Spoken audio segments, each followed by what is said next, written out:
কে এটা কে?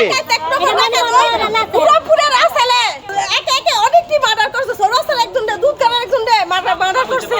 বহুত মানুষ অনেক নষ্ট করতেছে। এই যে ওদিকে আগুন জ্বালিয়ে দিয়েছে বাড়িঘর, আবার ওখানে তিনটা করবা এই জ্বালিয়ে দিয়েছে কেউ।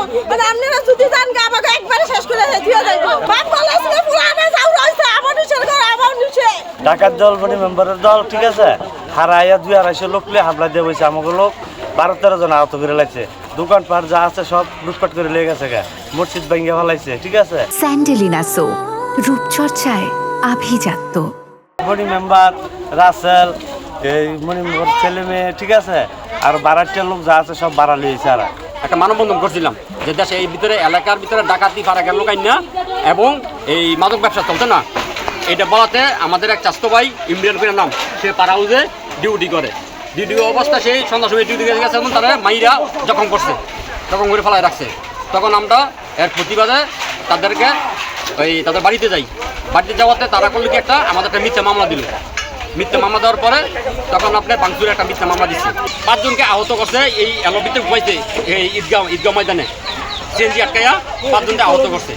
আহত করার পরে তখন আমরা 3-4 মাস হসপিটাল ছিলাম।